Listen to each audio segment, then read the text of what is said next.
Nikolai, man. Good to meet you. Doing product stuff?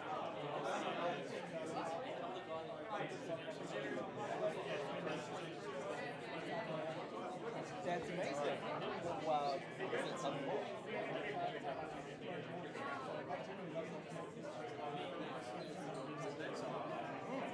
So it's just like that process made easier through digitizing it kind of thing? Or?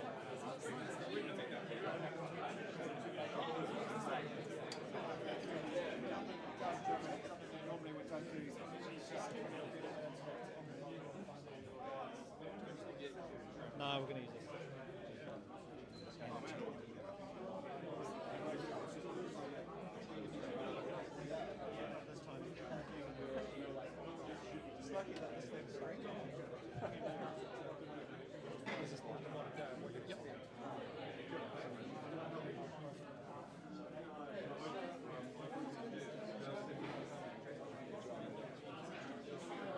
All right, settle down everyone, we'll kick off.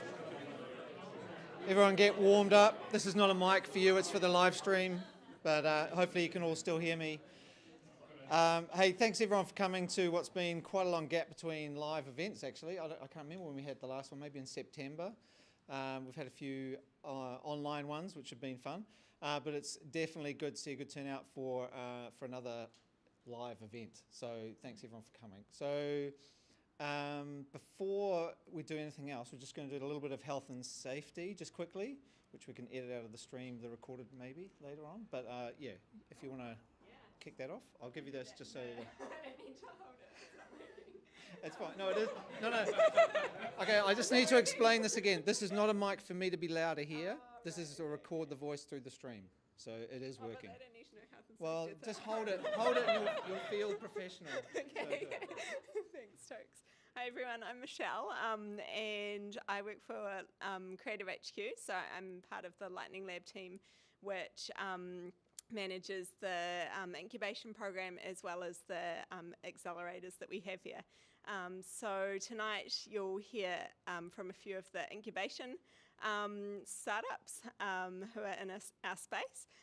So yeah, we're really excited to have you here and hope you enjoy the evening. From a health and safety perspective, just general formalities, but if there's an earthquake, stay where you are and then follow me. I'll put on a bright vest and lead you down the stairs. If there's a fire, same thing, head down the stairs to the car park. Don't go onto the road, just sort of in front of Les Mills down there. And what else? Bathrooms. So this is important. There are some swipe cards stuck to the wall right by the really bright light, just there. So to the right of that bright light, there are two swipe cards stuck there. So use them to get through the doors when you go out of this event space, straight to the right. Use the swipe card to get in. Cool, so I think that's all from me, but I'll hand over to Tokes to explain what tonight is going to be all about. Awesome. Okay, cool. Right. So the inspiration for this event was that I think as product leaders, we often forget the power that we have to exhibit in terms of influencing hearts and minds, convincing people that our ideas are good ideas.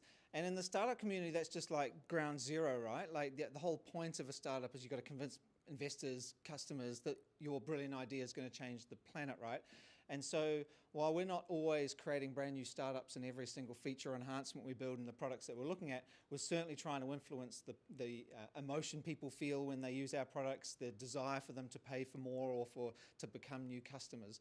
And so it felt like these two groups of people, the people who are entrepreneurial, who are creating these amazing ideas to try and change the planet, should meet with people who in their everyday lives, in their careers, are doing the same sorts of storytelling, the same sorts of influential narration that they have to provide to help the stakeholders understand why they're going in a certain direction and to convince customers to buy. So it felt like a different audience for these founders to speak to, and I'm hoping that it'll create some conversations afterwards that might be different to the conversations they've had before. And so this is a very safe environment. Everyone's here to support everyone who's presenting. We're not throwing cabbages and saying that idea sucks. We're going to be very constructive and provide them with some feedback that might be useful for them going forward to create some successful products. So all going well, we're going to go through each of the presenters reasonably quickly. So they've got about 10 minutes each, I've told them. The length of some of the slide decks might mean they're going quite fast. But they assure me that they will. I just want to say a collective thank you rather than spending time introducing and talking about each one of them. You're going to see these faces come up and present their businesses to you and their ideas to you. And I'll have a slide like this at the end so you can remind yourself, oh, I should go and talk to that person. I love that idea, or I had some feedback. And we'll create some time at the end of the evening after everyone's been through their pitches for you to go up and talk to them and say you liked it, or hey, how about this, or maybe we could work together. And we'll do a little bit of Q&A after each person's presented, so they'll present their thing, and then any immediate feedback, have a few minutes for any things that you can't wait to get off your chest, and then we'll move on to the next person. So let's kick into it. And Lane, you're first up. So welcome, Lane. So I will hopefully if you stand on this side, this clicker will be within range and it will work. Oh, and the microphone's working as well. And the mic's working, but it won't make your voice louder. Okay, It's I'm just for pretty the loud. stream. It's a good thing I'm a loud American. Yeah. Okay, where you go. Thanks, Lane.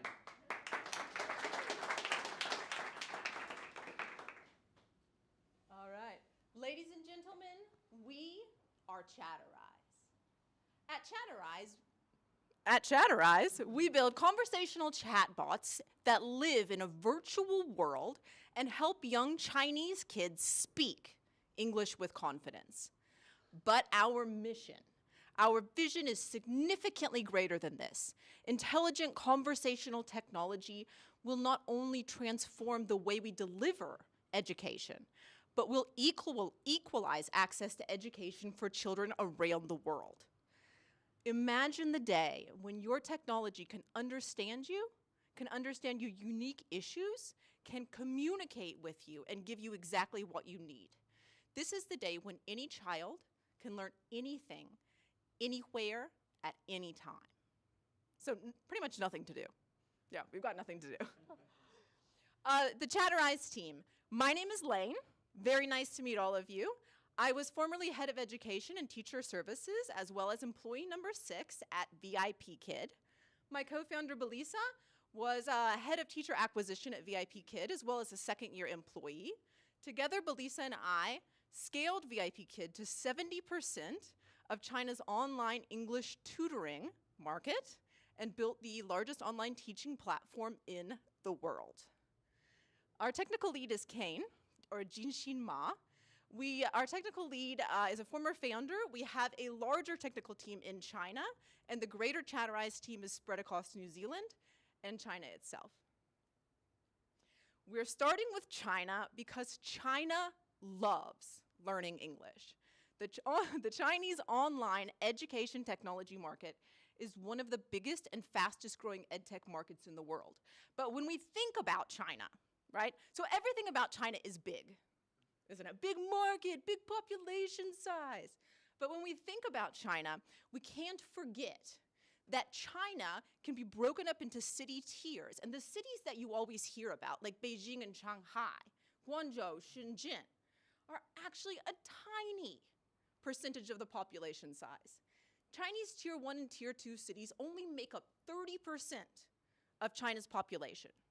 The other 70% live in 3rd through 5th tier cities. And while these families have less disposable income, they're still willing to spend an enormous amount of money on online English education, to the tune of $1,000 to around $2,500 a year. At Chatterize, we aim to grab 10 to 25% of this spend, leaving a lot of room for additional products in a multi-product market. You know, as a little aside, can we just look at that for a minute? That's just the spend on online English education. That's not the full English education spend, and this is Chinese 3rd through 5th tier city, right? But there is a huge problem in China. While learning English is very popular, very commonplace, large class sizes, test-oriented learning, but truly no one to talk to creates a situation where Chinese kids learn English from the age of 3. I mean, I have seen parents, pregnant moms lining up at Gymboree to sign up their kids, right? Learning English from the age of 3 all the way to the age of 22, and they graduate from university unable and frankly terrified to speak. There are some solutions to this problem. In Chinese tier 1 and tier 2 cities, online tutoring, one-on-one or small group tutoring, offers spoken English practice. But a one-on-one 25-minute class will cost you $25 US. It is inaccessible and unaffordable to the vast majority of the world, right? And this is why we focus on lower tier cities, right? So we said that Chinese kids have no one to talk to. Kids all over the world have no one to talk to when they're learning a second language. Until now. Welcome to Talktown. Talktown is a small town inside of your child's phone or tablet where they can go every day to have real-life English conversation practice. We're talking 10 minutes a day. Kids can go to Frank's Cafe and order food. They can go to Shop Mart and get groceries, to Tim's Toys. We released Talktown as a WeChat mini program in mid-February of this year, right as COVID descended on China. But actually, we were one of the fortunate companies when everyone couldn't go to school. What happened, right? Everyone changed to online. So we've experienced some pretty serious China numbers in terms of growth over the past 6 or 7 months, from 0 to 65,000 users, with triple the retention of apps like Duolingo. Where we're headed, we are taking our WeChat mini program, Talktown, and turning it into a very healthy funnel. We acquire users through WeChat and push them to the Talktown app. In Talktown, students choose a topic, they start their lesson. They learn important vocabulary words through voice-activated gaming. They learn new sentence structures and take these sentence structures and use them in a true-to-life conversation. Our unique selling point is that we offer more than double the conversation time, the speaking practice, of any other mobile-led app on the market, China or globally. Our unit economics are simple because good unit economics should be. We're looking for 15,000 users to produce or create or make $3 million US of revenue. Our lifetime value of a user is 1,500 RMB or $220 US per year. This is a year-long package. And again, this might sound like a huge amount of money to everyone in New Zealand and maybe even America. But the truth is, again, this is only 10 to 25% of the spend, right? We're looking to spend about 1/3 of the cost on acquisition as well. You know, I'm a little biased. I think Talktown's amazing, but don't take it from me, right? Kids love us because they think we're a game. Parents love us because they hear their kids speaking more English with the 10 minutes in talk to them than they've heard their kids speaking for months or years. Ladies and gentlemen, if you have WeChat, now is a great time. Take out your phone, scan the QR code right there, and give TalkTown a try. Thank you very much.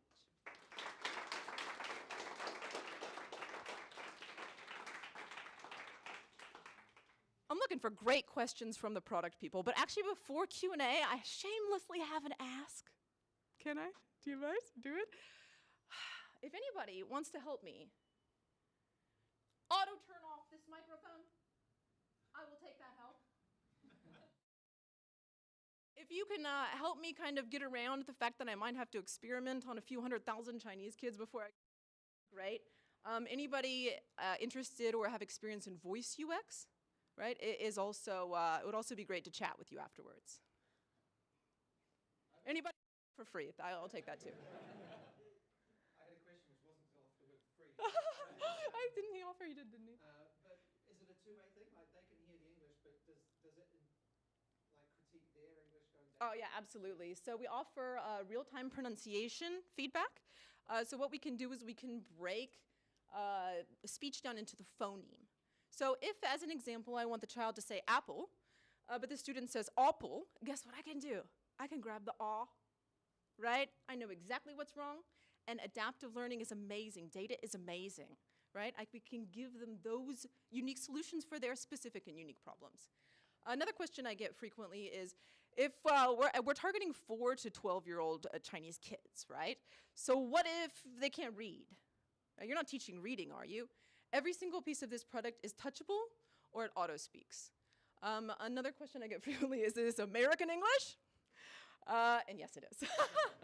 Yes, it's definitely American English. But yes, everything auto-speaks, everything's touchable, and so you don't have to read a single thing to be able to participate. We're also accepting donations. No, I'm just kidding.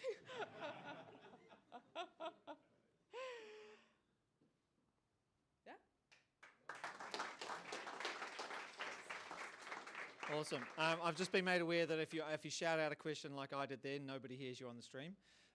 We may have a technical solution for that, but if you are up here and someone asks a question and we haven't sorted that problem out with another mic, then just repeat the question if you're a speaker, just so that the people on the stream know what you're answering. So with that, I'm going to introduce Nick from Atomic, who's going to tell us all about action cards. Unless you've rebranded it. No? Okay. Do I need that? Thanks for the warm intro, Tokes. Hello, everyone. As Tokes said, my name is Nick Hearn. I'm the head of sales for Atomic. It's lovely to be here in front of everyone. It's great to see a few very friendly faces. Well done, Lane, too. Thoroughly interesting session. What we're here to talk to you about today is a little bit different than a normal product pitch. Atomic's a bit more advanced than what Creative HQ are doing with some of the incubators, and I think they're doing a wonderful job in the incubator program. Atomic's been around for a few years now, and I'm here unashamedly to promote Atomic and to interest people, product people, designers in joining the product rocket ship that is Atomic. So what you'll hear about today is me talking to you about a platform that is fit and built for product people like you. And as I'm talking through the session and I'll take you through the demo, which will be in a video, I want you to sit there and think about how Atomic could be used as a power tool for product people, as a power tool to help you be more efficient with some of the challenges that you face within your organization, and as a power tool to get more shit done. So Atomic is your action card product platform. And what we do is we supercharge your customer experience. The problem we had and the vision that we created was about bringing organizations and customers closer together by providing a really smart way for them to connect and take action. And that taking action is on digital channels. Now, often you guys will have problems trying to communicate to customers, sometimes very simple and very niche things, but the challenge to do that with an organization can be really cumbersome and really hard. It can be a really costly process and it can take a lot of time. What we've built is a product platform that's for product people and designed for product people in mind. It's designed for customers to simply take action in a wonderful, seamless and breathtaking way, and it's designed to have an experience that product people like yourselves can control and own. So Atomic enables your customers to take action immediately, and as a result, we're actually changing the relationship that organizations have with customers, because it no longer is about just communicating with customers, but it's about enabling customers to take control and to take action. And when you do that, the engagement levels go right through the roof. How we do it is by bringing customers back into your apps through gentle little nudge notifications, with targeted, personalized, personalized timely notifications. And the real kicker is the ability to have one touch or one click pathways to get stuff done. The whole premise of Atomic is about the idea of action cards. Now think of an action card as a simple, actionable message. It really is just a bite-sized piece of UI that is really easy to execute, to action. They are surfaced inside existing apps through SDK integration, so the brand experience is synonymous with the organization that you're working with. That's targeted and highly personalized to specific users. They're all supported by the out-of-push notifications that I mentioned earlier. And the real powerful thing that we're not articulating well enough, but is really strong for future engagement with customers, is the fact that a moment that an action card is sent out to a customer, we are tracking every interaction the customer does within that action card, whether it be simply eyeballing it, whether it be snoozing it, whether it be sending feedback via our feedback loops, and most importantly, the actions that they want to take. But the really powerful thing about Atomic is when you see it come to life. And I know as a sales guy, doing a demo in front of a group of people like this is fraught with danger. So I'm going to play a video, okay? So hopefully it works. Roll it, Tokes. I've always wanted to say that. Okay, well, I'm not going to hum along. I've had a look at it, and visually it's very strong. Okay, brilliant, thank you. Great plug.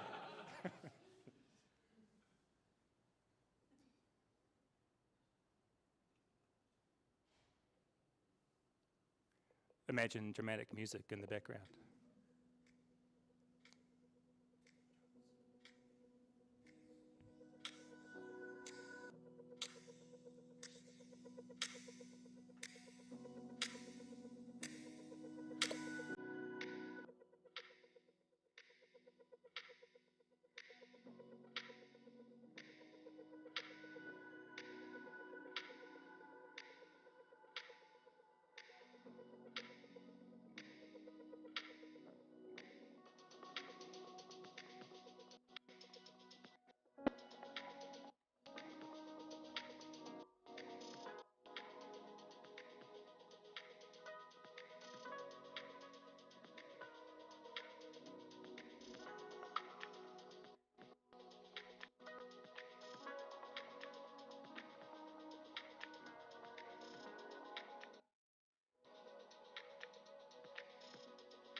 Awesome work. Great demoing, Tokes. Thank you. Oh, no, we can. I'm conscious of the 10 minutes. So as you can see, it's an incredibly powerful but simple way to communicate to customers in a clear and effective way. but most importantly, you can supercharge that communication and enable them to take action. And the way that we can deliver a range of different content, whether it be text, video, image, really it's a limitless range of information you can get to a customer and almost limitless number of actions that you can get off the back of it as well. It's all driven through a flexible, themable, no-code templates that are all in our IDE. And the example you just saw is obviously very pertinent to banking, but we've got a number of customers in a number of other verticals. So as I asked before, sitting there as a product person, I'm sure there'll be plenty of examples where there's that time where you need to get something to a customer quickly, and there's a platform built with product people in mind to enable you to do that. The one thing that's missing from these slides, and if you just give me a couple more minutes, is the why Atomic. What does Atomic actually drive from a value point of view? Now, there are three really clear value drivers that Atomic brings. The first one is the ability to drive increased lifetime value with customers and increase the customer satisfaction. And hopefully that was apparent on how that's done. But over time, when customers start using our Atomic cards more and more and give us feedback on where the value lies, they're able to actually start curating their own content. And if you think about the mental model that social media has created, your end customers can start curating content specifically for the way that they engage with your organization. The second most powerful or second value driver is hard costs out of a business. We all know what a killer year this has been, and almost every organization we speak to talks about cost out. But the other thing that people are doing at this time of year is wanting to communicate to customers and making sure that they're safe and treated well. Unfortunately, the two most commonly used way of communicating to customers are quite blunt, being email and SMS. And email rates are pretty low, as we all know, and getting worse, and SMS are costly. Each organisation in New Zealand spends about 3 to 9 cents per SMS. Now with Atomic, you can send an action card at between 0.3 and 0.9 of a cent, which means it's a 10 times saving. But the value is actually a lot more than that. Because it's authenticated and integrated into an organisation's web SDKs, the high trust factor is there for customers, so they can share information two ways. And the second thing, obviously, is that we trace everything that a customer does, so there's a complete audit trail. Everything that you send a customer, you see what they do, and you start getting that strong feedback loop. The last one, and I think will speak really strongly to this group, is the fact that you can get content out 10 times faster than traditional channels. In fact, one of our customers figured up in Auckland that is a Xero ecosystem partner. They claim that they're 400% more efficient engaging with customers through Atomic, which is a pretty powerful stat. So hopefully I've stuck to the brief for 10 minutes. Really appreciate your time. Happy to take any questions now, or I'll be around at the end to chat about Atomic and take any CVs that might be out there.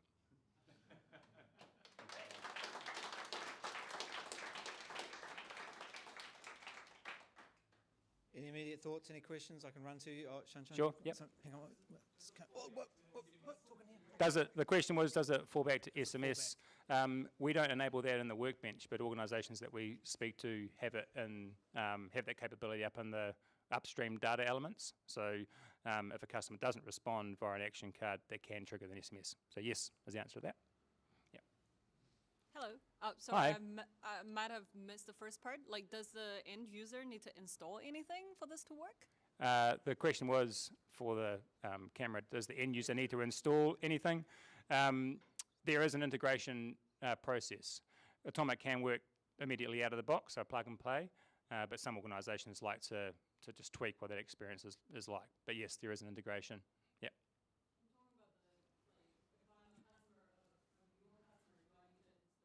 No, you don't have to do anything. So if you banked with a bank, any one of the wonderful New Zealand banks that we have, and you open that app, you would do nothing. You would experience action cards under the brand experience of an ANZ, for example. All right, thanks. Awesome. Nick. Thanks, everyone.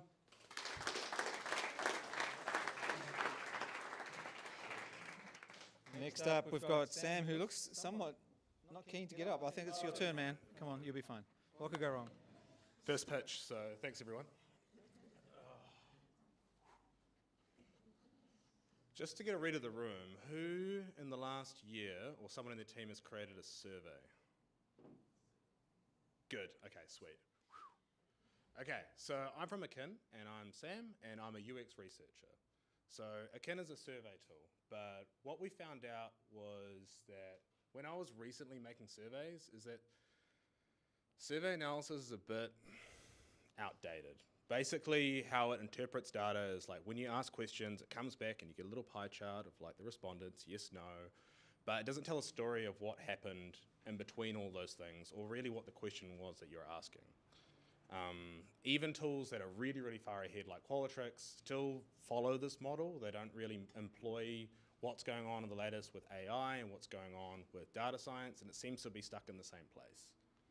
So at Akin, what we're really trying to do is push it to the next level. So we're trying to use all the modern techniques that happens currently in AI, currently in data. So we want to make sure that when you ask a survey, you actually get the answer back that you're asking. So we want to let people segment, find trends and insights with a survey without hiring a data scientist or hiring a consultant. So often things that people are asking when they do a survey are things like, who should I target my product with? Or what do people have in common? But that's not really one question. It's usually like 30, and when it comes back, it's really hard to interpolate what's going on. So here's our beautiful team of people. We are all the founders, and we all have equal shares in the company, and we think it's really important to have an equal mix of development, AI, and design throughout the whole process of how that works.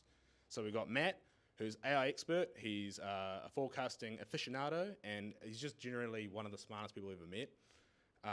We've got Paul, who somehow knows everything about development and also critiques me to the end of days about my design abilities, which is fantastic. And me, and I'm a UX research buff, but I studied maths and physics, and I'm just really interested in making like really nice products you want to lick kind of thing. So I'm just really excited to make things that I think are really beautiful but also really useful to people. So first off, if you want to make a survey, it can do that. That's easy. And we've done it, and it looks really great. We're currently a finalist for a Best Award with the product, so you can like create your survey, simple as that, just add any questions you want, and it will have a live preview that's AAA accessible and work perfectly. But there's cooler stuff than that. And that's the stuff that we're really excited about. Is the thing that I want to show you today is that for any survey you have, you can pretty much plug it in and you'll get segments and personas straight out of the survey. And I'm going to really annoy Tokes and do a live demo. Is that cool? Yeah, sweet. Yeah, we're very adaptable. Cool. Which I just got told is a bad idea from the salesperson, but we'll see how that goes. Cool. So let's just go to Akin, Anata.nz. Cool. So this is our website when the typefaces load. Yes, brilliant. And I wanted to show you a survey that I recently did, and this is live on our website, so you can go check it out afterwards, of basically who uses our customers. So we were really keen to know who uses Akin and how we could target our product to it. And there's a lot of information here, and all those dots are basically people that filled out our survey, and the colors are the persona or the segment that they're in. And why I'm interested in today is because we had one segment, and a lot of them were product owners and product managers. So, hi. So what the interesting thing was is that we grouped people, and originally we wanted to focus on like really professional, really nerds, like people that were really pushing UX to its extreme. But we found that they're probably doing their own thing already. And actually the people that wanted to use us were the people that were bending UX in their own ways and using sort of like new intuitive tools. And a lot of them were product owners. And we found that what we did is we asked a bunch of questions. And the things that clustered the most were for the open-minded segment, or the people that were more considering using these products. Their most important research goal was to understand customer needs. And the thing that divided them from everyone else, weirdly, is that they facilitate workshops. So if you facilitate workshops, you're probably a different type of designer or a different type of researcher or a different developer. You'll have a different sort of perspective, and that's what we learnt from doing these segments. We have other ones like design validators. So these are people that are they're usually designers that just trying to validate their product, and this is a useful tool for them. But yeah, with you guys, we'll just go into it. You can sort of figure out what questions worked and what things clustered them into that, and who was sort of in your segment. We blocked it all out for the live website, obviously, but what these dots mean when they have a circle around them is it means this person's ready to they can follow up for future research. So if you want to do some qualitative research or do a user interview for someone who's really close to your cluster, you can go follow up, and you probably noticed these lines. That's how close they are to the median. So if you want to do a really great user interview, you can focus on someone that's close to the median and do some awesome stuff. That's all I have to show, so I can go back to the slide deck now. But yeah, that's on the website, so feel free to go check that out. And I'll go back into the jazz. Cool. So what we didn't mention is that that is all done through AI. And what's really important to us is that the AI is really ethical, because you've probably heard a lot of things in the news about really naughty AI and AI that's doing really bad things at the moment.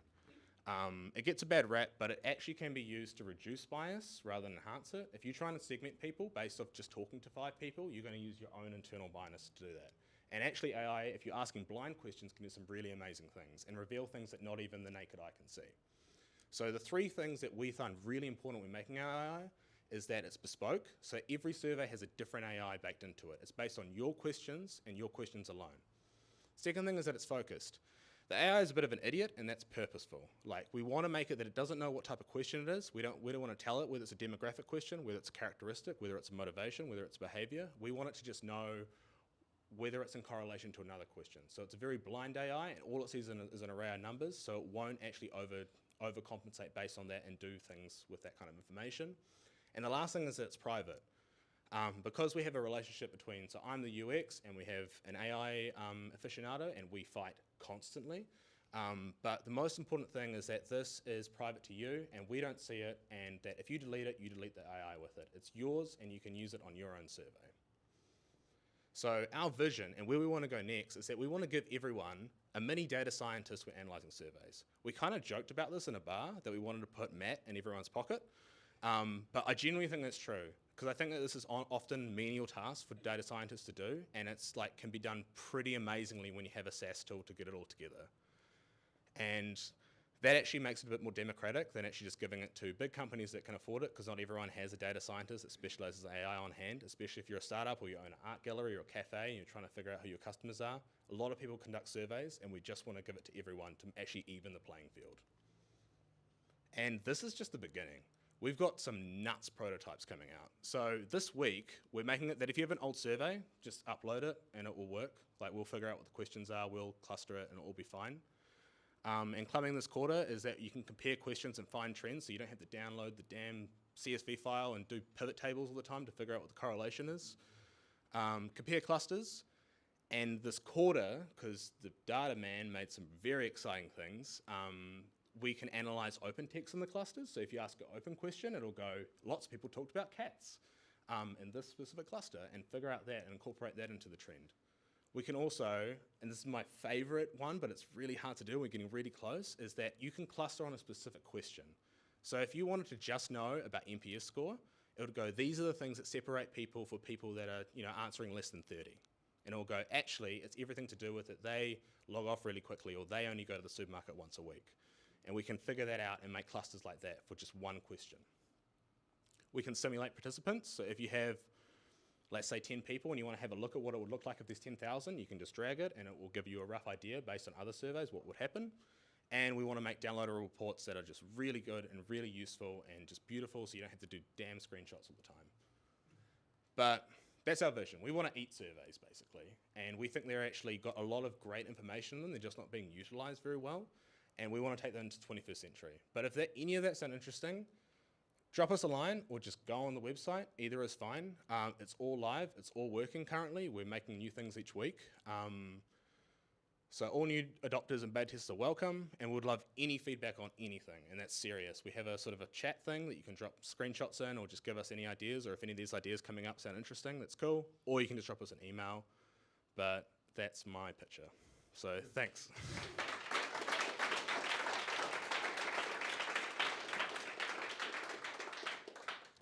First pitch, that was great.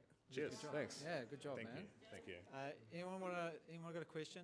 I can walk to them before they start talking. No. I had a question. Are there certain length of surveys or certain types of surveys that are best for this? Like, presumably, if you just have a 3-question survey, it's not going to give you too many insights, right? Where's the sweet spot? That's actually an interesting question because I thought the same thing, but if you ask fewer questions, it'll correlate stronger.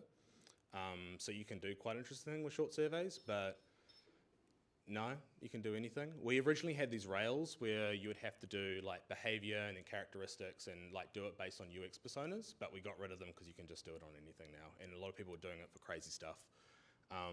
But the best question is a question that we added in there, which is called a semantic differential, which is where you have a scale that you just drag up and down from one thing to another, and it's important those things aren't like on a spectrum. So if I said, what's more important to you, cheap or the environment? You're like, they don't seem like the opposites, and that's actually really good for segmenting people. And for everything we did with the personas we made of our own customers, the things that segmented the most were those kind of questions where you really get into people's heads to try and understand what actually, if they had to pick between one, what would it be? And what we found really useless was all the demographic questions. It didn't cluster at all, so we just turned them off, basically. So like, because every researcher said they could do every research type, so it ended up being a bit silly. So actually really good questions are ones that are about beliefs and that are on two spectrums of things, or behavior are really good. Is part of your product value helping people develop good surveys? At the moment it's not. We were considering whether that would be like a consulting arm or how that would work, but actually there's a really good metric that if anyone's making surveys, it's called the Brusso model, which is a great sort of 5-point step of how to make really good surveys, and we're considering trying to figure out how to put an AI to automate it and detect like, hey, that's a leading question, hey, that's not brief, hey, that's going on, and actually guide people. But we probably went a little bit too guidey when we started making the product, and we really want to open it out because people are just doing nuts stuff with it, like around the world, so that kind of thing. Awesome. Sam? Cheers, thank you so much.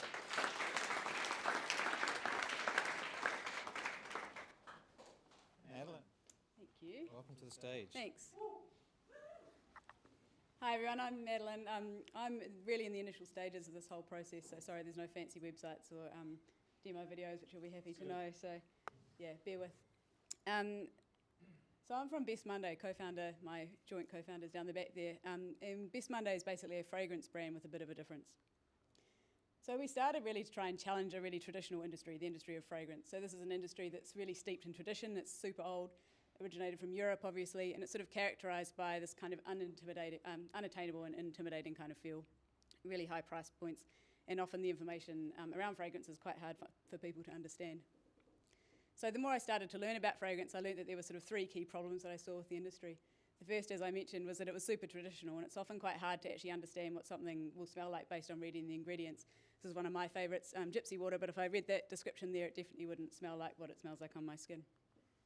The second is around price point. This is another one of my favourites, Le Labo, but it's $485 for 100 mils, so no purchase here. And the third problem I saw was that the in-store experience or the purchase experience is generally really overwhelming to people.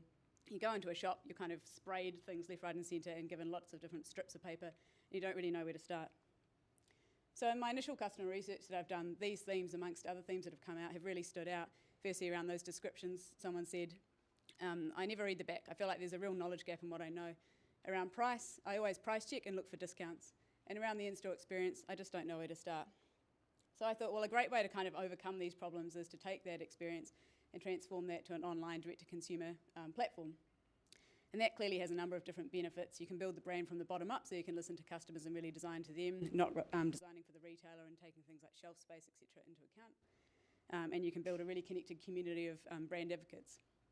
There was a real problem with this, though. When I spoke to people, they said I wouldn't buy fragrance or perfume online. It's a bit of a challenge.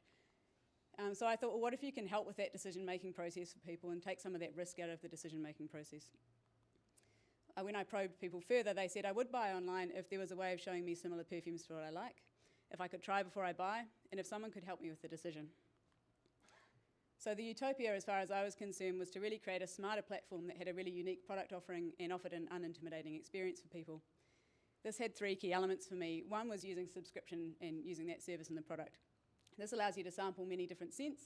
It means that you don't have that intimidating in-store experience. It means you never run out of product and there's less wastage. I also wanted to create something that was super accessible. So that's accessible both in terms of price point and in the way that you shop and the ability to change your mind and opt out at any time. And I really wanted to help guide people through that online decision-making process. In essence, I wanted to create a tailored product that used data and technology to help scale and also just to create a better experience for people. So enter Best Monday. Best Monday is a subscription service for solid fragrance that uses data to find the best scents for you. Our ethos is really this: not every scent suits you at every point in your day, so Best Monday allows you to mix and match and try new scents that suit your mood, your lifestyle, and your schedule. Our purpose, I'll just whiz through this, is really centred around three core elements: building products that have a purpose, so actually building products that make you feel more confident about what you're doing in your day and make you feel really great about what you're using. Building products that have active participation, so products that involve involvement from customers and help build engagement with the brand, and the ability to build a community of like-minded individuals. I mentioned this is a solid fragrance product, which is quite different in the industry. So why solid? Well, this has a massive benefit in that you can ship it internationally. Often you can't. You have to pay huge tax on any alcohol used in a product. But also there's environmental benefits. There's far less waste. It doesn't involve water or alcohol as fillers. You can travel easily with the product. You can chuck it in your bag, in your pocket, and it doesn't leak. You can take it on long-haul flights. And you can use natural ingredients, which feel fantastic on your skin. Another core... Whoops. There we go. There we go. Another core element of the product is the use of data, as I mentioned, to help with that decision making. So Best Monday uses a proprietary real-time modelling framework that uses existing and new data sets and leverages different customer preference inputs. So we really centre around these core elements here: deterministic clustering, preference data or customer inputs, and a probabilistic matching algorithm. So this is how it works. Well, we're currently building a proprietary data set of a whole heap of different perfume types, scents, notes, etc. We then run a clustering algorithm over the top of that, and we group all of those different perfumes into bespoke segments or clusters, which my co-founder likes to call fragment. We then ask customers a number of different questions to find out what might be best suited to them. So they range from things like what your friends' recommendations might be, right through to how do you want to feel when you're wearing this the scent. And we then apply a weighting importance score across those, from 45% down to 5%, and that develops a preference score for each customer. So for every customer, we can say, this is your individual score. So to sum that up, we have our recommendation engine. So we take our preference score, individual to each customer. We have our predefined clusters that are built on that proprietary data set, and we match the two together using a probabilistic matching algorithm. The customer then uses the scent and rates that, and then that post-purchase rating is fed back into the preference score, and so that cycle continues. A key thing to point out here is that we see there's real value in the IP that we're building with our modelling methodology. So everything to do with that will sit in a separate business unit, Ebony and Ivory, and then everything to do with our customer data, the actual fragrance itself, and any outputs and inputs sit separately again. And that way we can sort of control what we do with that down the track.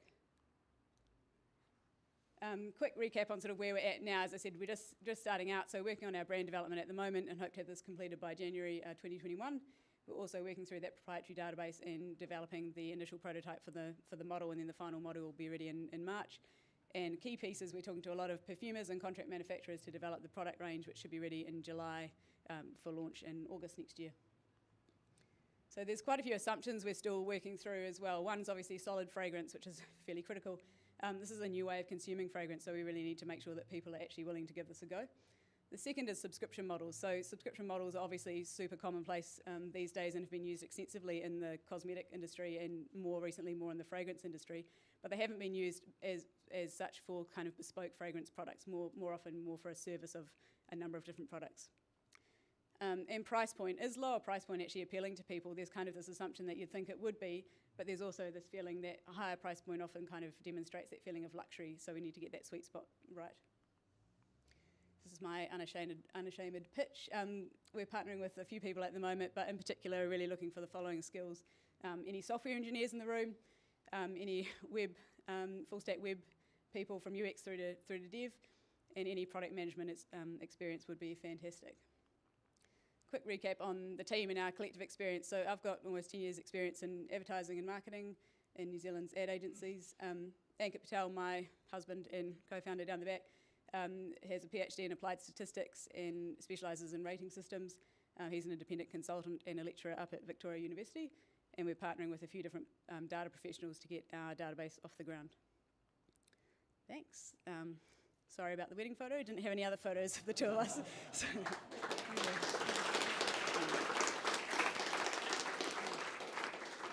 okay, anyone got any questions there? I've got questions, but I feel like the room's got some. Yes, one down the back. Liam, hang on. Let me just walk over to you, Liam. Yeah, really good pitch. Thanks, Madeleine. Just wondering, how did you land on 5 to 7 cents to start with? So the question was, how did you land? They heard you. Do I have to say that? Okay. They heard you. Doesn't record. Okay, cool. Right. So yeah, that's a really great question. I think we've kind of gone from, do you start from just 2 or 3 and do you go really, really wide as well? And there's a real challenge in developing the fragrances themselves. There's quite an extensive process that goes into that. So 7 is quite a large range. But we're also kind of conscious that we have all these different questions, and the whole premise is being able to provide different fragrances that suit you for different kind of moods or points in your day. So we wanted to try and find a sweet spot with not too few, but also giving enough range in that initial launch. And also just to add to that, the theory is that we'll expand that once we've launched.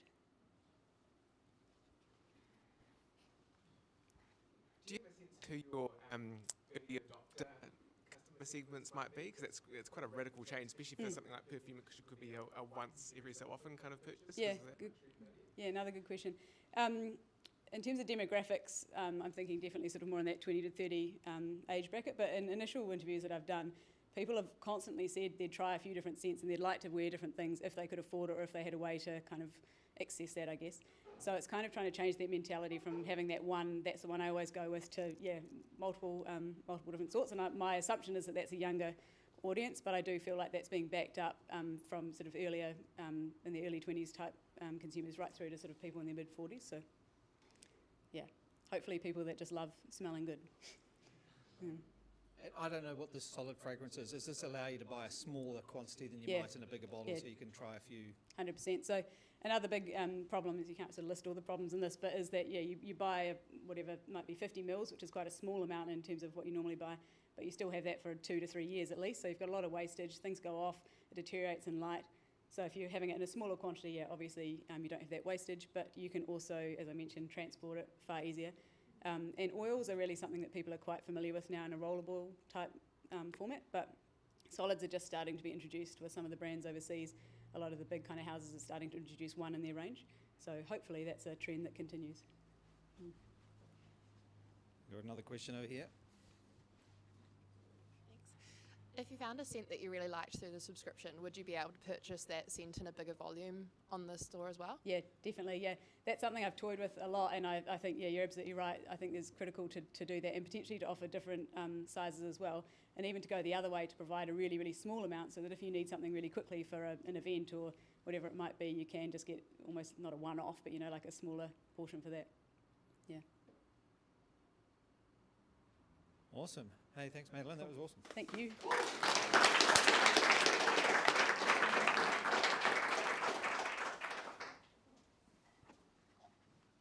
Hey everyone, I'm Alistair, and I'm Alistair McLeary. I'm the CEO and co-founder of thirchweb. Just before I crack in, who would describe the experience they had? If you can chuck your hand up. Okay, good. Maybe one in the back.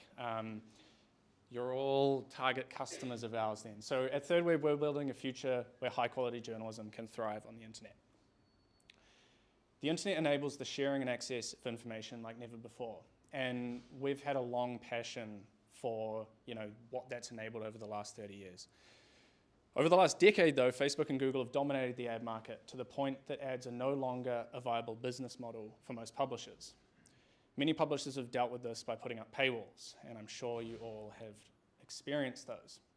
The problem, one of the many problems with that, is it works very well for very few large publishers and not so well for the majority of others. We've all seen publishers shutting down over the last 12 months. And it also locks most people out and pushes free news publishers to produce clickbait and to pick a side, dividing society. So we've all seen that in the US, particularly over the last few years. High quality, diverse and accessible journalism is fundamental to a society that's informed and engaged, and we really, really passionately believe that a new model is needed. So as with any really big problem, we've broken it down into stages. We've got a 3-product plan. The initial product on your left there, the $10 a month, is really focused on providing a new funding model for open news or free news, effectively. And we're tackling this first because it's a lot easier to convince publishers to get on board when they're not having to give up their precious paywall content.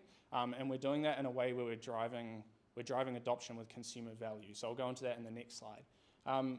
The second and third products where we bring in paywall access. So that's basically bringing in limited paywall access to a whole range of publishers, and we're talking with publishers throughout the country and overseas at the moment. That looks like, you can imagine, say 30 articles from the New Zealand Herald, 30 articles from the New York Times, 30 from the Washington Post, and on and on. Let's say 50 publishers. And then the extended paywall access, we extend that out. So those three names I just mentioned, you'd have unlimited access. And then we'd bring in the Financial Times, for example. That's $70 a month normally. You'd have 30 articles a month on the Financial Times, just as an example. So product one, which we launched a few weeks ago, we launched the most recent version of it, is a browser extension that automatically tracks how much engaged time our subscribers spend reading news each month, and it splits that out to publishers proportionally, or the majority of it out to publishers proportionally. So we offer a bunch of functionality in there, and you're all product people, so you'll probably think immediately, what about mobile? It's in the works and it's coming soon. We not only tell our users in terms of, in their insights dashboard is what we call it, how many articles they've read, how much engaged time they've spent on the different sources that they access, but we also provide them with, we call it personalized analytics. So imagine at the end of the month we might say, hey, whoever, you have read 95% of your political news from either like left-leaning or very left-leaning, there are big data sets categorizing these things, publishers, or with those left-leaning biases. Here's some of the other side if you want to see the other side of the picture. Or maybe, hey, you signed up, when you signed up you said that you were interested in climate change is one of the main things you want to read about, but you've actually read no climate change articles in the last month. So here's some awesome ones if you want to check them out. So far we've raised the pre-seed round. We've launched our latest product 3 weeks ago, as I mentioned, and we've onboarded 30 paying subs in beta with a wait list of over 100 people. And we've got lofty goals of aiming to hit 10,000 subs within 6 months, which is 100K monthly recurring revenue. The numbers so far are looking great. Obviously it's early on, but in the last week we've gone from 12 hours of total engaged time across all of our users to 26 hours. This is probably the #1 metric we look at. We track everything. We've got a bunch of kind of analytics obsessed people in our product team, so of course we track everything, but this basically is probably the biggest indicator of overall engagement, so that's great, over doubled in the last week. The market's also growing. Blue line shows over the last 6 years the percentage of consumers in the US that have paid for news. And so that's pretty much doubled in the last 6 years, and we expect that trend to continue, probably accelerate. We are focusing on the US market as per that last slide. It's significantly more mature than New Zealand in the sense of most of our news here is still free. It's not the case in the US, so people are more comfortable with paying for news. And also, obviously it's a lot larger. So to get to 100 million in annual recurring revenue, which puts us in the unicorn club, we only have to convert 1% of people in the US that currently pay for news. And so if you imagine in a few years, that's probably going to be 0.5%. We have an amazing team. We're actually a little bit bigger than this. It's been amazing growth. We've got deep technical experience on our founding team, but also really awesome depth of startup experience. So myself, I've co-founded 2 companies before thirchweb that have been acquired, and our chair, LJ, blows me out the park 100 times. She's got some really impressive US exits, the biggest being an IPO on the NASDAQ. So I have a question. Who thinks we're onto something? Just hands up. Oh yeah, I was hoping for above 90%, but that's probably like 50, 60, so I'll go with it. Does anyone have any questions before they want to answer that question? Yeah, I've got one over here.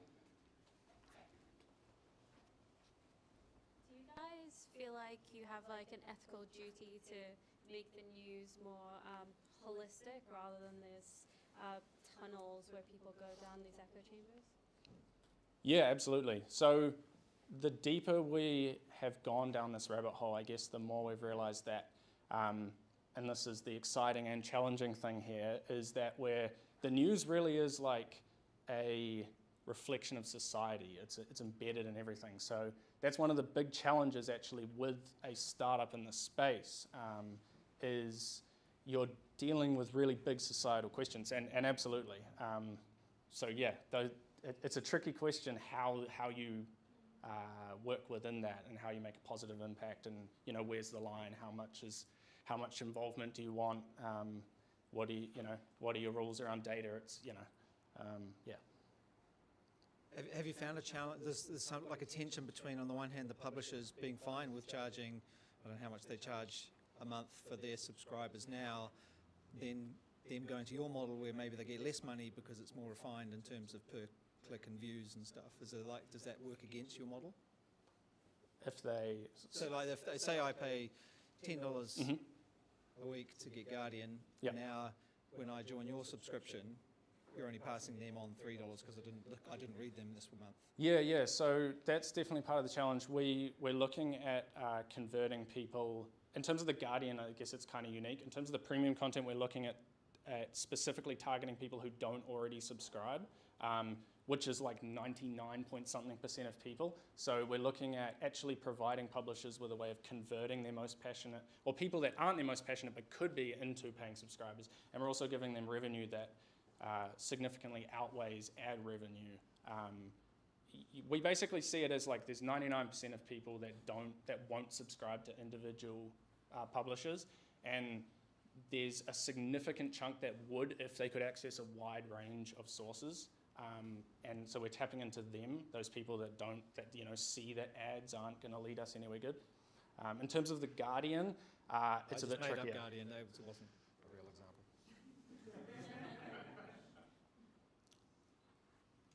Sam. How do you sort what article shows up first? So that's a good question actually. So one thing that's really unique about our approach is we don't aggregate content onto our own platform. So that's a mistake that basically every startup, like there's been a graveyard full of startups. There is a graveyard full of startups in the space. One thing that's really unique is we're not aggregating our platform. The reason is publishers don't want, they basically want to keep eyeballs on their sites, right? So if you pull eyeballs away, like Google News does, Apple News, they do it through extortion effectively, or startups that try to do it through other ways. You don't get buy-in from publishers. And if you don't get buy-in from publishers, if you try to force their hand, you're dead in the water. And so, sorry, just to touch on that, we are the only company in the world, as far as we're aware, and some deep research has gone into this, that tackles this problem without aggregating content onto our own platform. So it's probably an expansion of that. How do you differentiate yourself from someone like Apple News, who is an aggregator of some big mastheads and big publishers? Yeah, so I mean that's a big question. There's a number of things. One is they take 50%, which publishers hate. So they, I mentioned the word extortion. If you talk to the executives in big publishing houses, they have nothing good to say about the models like Apple News, but they have the distribution, so they can force their hand. And the other thing is working. So I mean, we take 25%, so there's like a component there. And the idea is at scale you could bring that down. But it's also the idea that we're sitting, the real unique thing is we're sitting kind of out of the picture. If you guys have probably all experienced in New Zealand news sites, you have like pop-up banners or whatever, asking for donation requests, etc. Instead of trying to like pull everything on our own platform or be in your face, the idea is you subscribe to thirchweb, you have one subscription, we sit in the background, and you automatically get access to, you never hit a paywall again. That's kind of the idea. And then based on how much engaged time you spend, we just automatically handle you supporting all of those publishers. So the vision for the future where thirchweb is prominent is no one ever hits a paywall again, and small local publishers can survive. They're all on the path to death right now. We're basically going towards a world where it's the New York Times and the New Zealand Herald and the Washington Post, and that's about it. All right, okay, well, I can smell the pizza. So do you want a show of hands answer the question, because I know you've got a couple of slides left. Who thinks that they're on something? That's a bit better. That's 25% of the room. We'll just pretend everyone did it. So I have a confession to make. That was actually my deck from, and all those questions, I'm sorry for being a little dishonest. That was my deck from the Entrepreneurship World Cup New Zealand Finals, which was held here a couple of months ago. So let me explain. Unfortunately, if you have a huge real problem you're tackling, an innovative solution, proven customer demand, a killer product team, rapid iteration, investors, and cash in the bank, huge passion and enthusiasm, it doesn't mean shit, frankly, if you don't have a great go-to-market strategy. And I've added that works in the messy real world because we've had some pretty awesome right before this was started, we had some pretty awesome go-to-market strategies.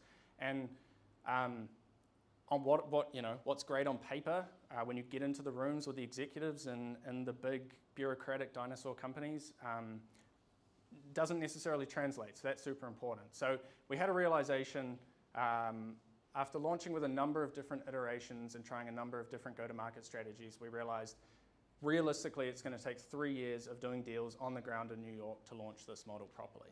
And that kind of comes into product 2 and 3, which is a key part of making this work.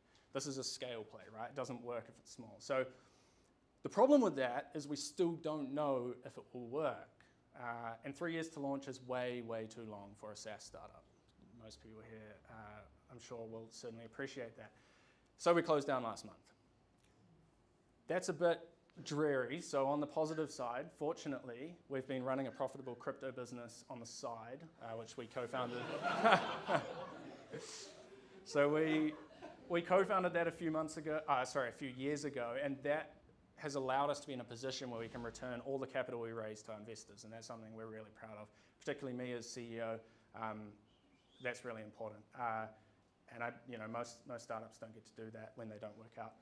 We got to #1 in the world on the Pioneer tournament, and we won the New Zealand finals of the Entrepreneurship World Cup, which netted us $1 million in prizes. A lot of cloud credits, and if you know about crypto mining, that's helpful.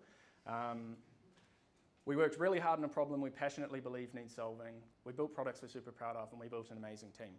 And if there's any kind of lesson I can impart, I guess, from this experience, other than the obvious of like, have a really solid go-to-market strategy. Everyone talks about, build something people want.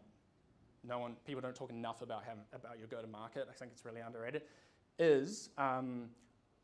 Make sure you're working on something that you really believe in, right? Because despite if you're in the 90% of startups that fail, it will still be worth it if you really believe in it. And I feel lucky to be able to say that I'm in that camp. So I know what you're all thinking. Unfortunately, for those of you looking to hire world-class talent, my team isn't available. They weren't for long. They're amazing, so no surprise. But fortunately, for those of you looking to hire world-class talent or looking for a co-founder, et cetera, I am looking for my next opportunity.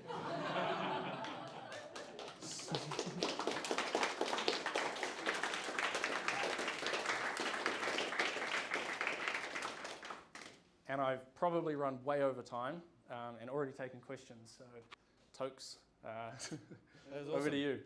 All right, yeah, no, that was fantastic. And I'll love finishing that off on a slightly different note. So that was, because we didn't know that when we first started talking about you doing your startup, and so it's kind of nice for you to still come and present. Hey, look, the smell of pizza is beckoning, and I just want to thank you all for coming and thank all the presenters for doing your pitch. You all did an amazing job, and I'm sure there's going to be people coming along and asking you more questions over pizza and drinks. So match the faces to the businesses and names, and stick around. We'll be open for a bit longer.